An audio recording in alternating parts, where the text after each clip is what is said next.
Frank McAvennie at 65, how he lives is sad. Once a Celtic hero worshipped by thousands, McAvennie's journey from football stardom to legal chaos shows how quickly the mighty can fall. Stay. There's McCarthy. The Silverton. Double by McAvennie. McAvennie.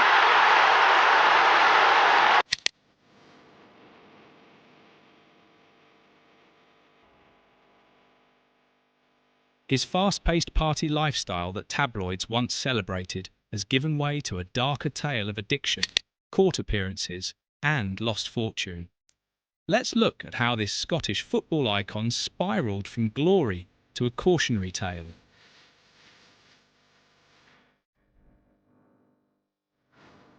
Before the troubles began, McAvennie was a brilliant striker for clubs like St Mirren, West Ham United, and Celtic. He helped Celtic win their centenary double in 1988. McAvennie has won the cup for Celtic. Cementing his place in the club's history. Fans adored his goal-scoring talent almost as much as the tabloids loved his playboy image. But beneath the headlines, a storm was brewing. The turning point came on October 17, 1987, at Ibrox Stadium during an Old Firm match between Rangers and Celtic. Just 17 minutes into the game, McAvennie deliberately barged into Rangers goalkeeper Chris Woods. What followed was chaos. Woods grabbed McAvennie around the neck, and they traded blows as Rangers defenders Terry Butcher and Graham Roberts joined the fray. The referee sent off both McAvennie and Woods for violent conduct. The fallout was unprecedented for Scottish football. Just 3 days later, the Procurator Fiscal ordered a police inquiry. In a rare move, all 4 players involved were charged with breach of the peace. The case made Scottish legal history, players facing criminal charges for on-field actions. When the trial concluded in April 1988, Woods and Butcher were found guilty and fined. Roberts received a not-proven verdict, while McAvennie was found not guilty. Despite his legal victory, the incident branded him as a troublemaker, a label that would stick throughout his career. His legal troubles were far from over. In November 1996, McAvennie was caught with cocaine at Glasgow Airport. He casually dismissed it as just a wee bit of Charlie and was fined £750. The same month, a bankruptcy order was granted against him at Dumbarton Sheriff Court.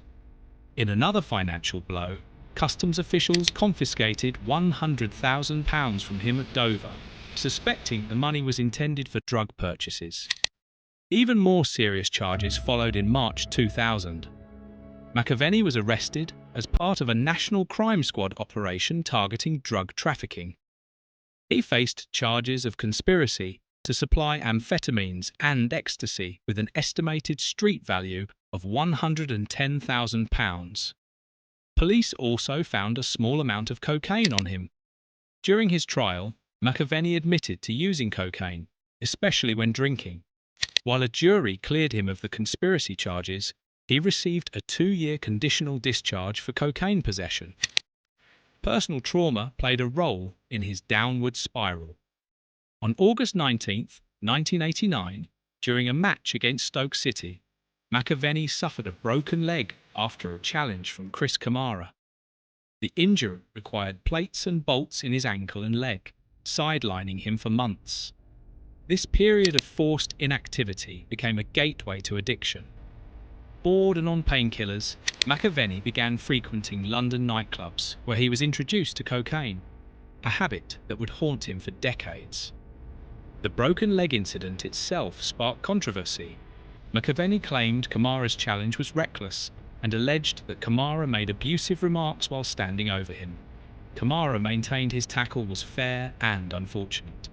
The incident was so contentious that some West Ham supporters reportedly sent death threats to Kamara. After retiring from football, McAvennie's life continued to unravel. He described himself as skint and depressed, and blamed poor business decisions and bad influences. His financial situation became so desperate that he tried to sell his prized 1988 Scottish League and Cup double, winning medals at Christie's auction house, hoping for £18,000. When they failed to meet the reserve price, he later sold them to Celtic supporting businessman Willie Hawkey for a small sum. In a rare positive note, Hawkey returned the medals to McAvennie in 2017. His battle with addiction remained constant.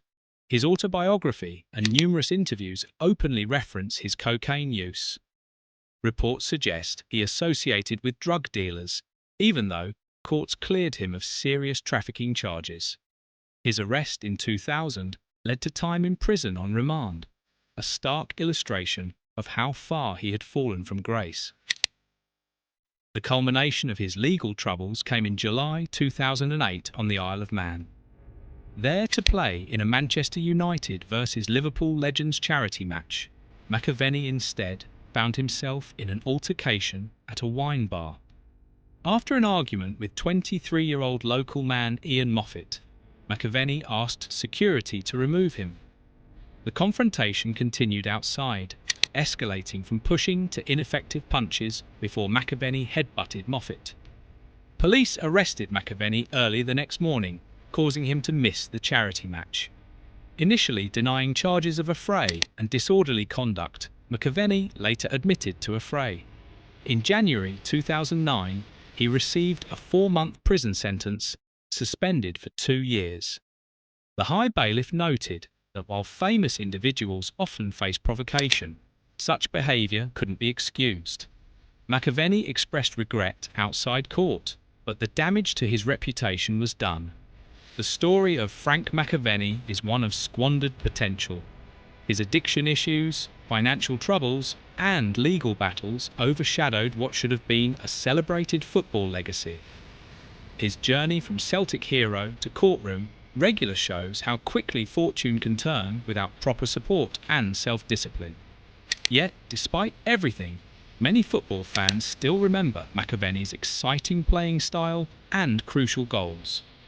His candidness about his struggles in later years has earned him some sympathy.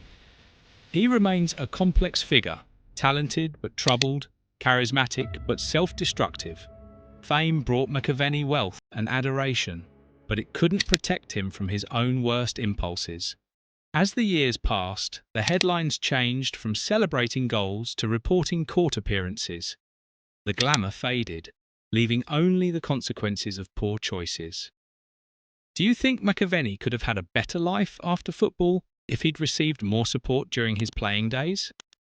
Share your thoughts in the comments below.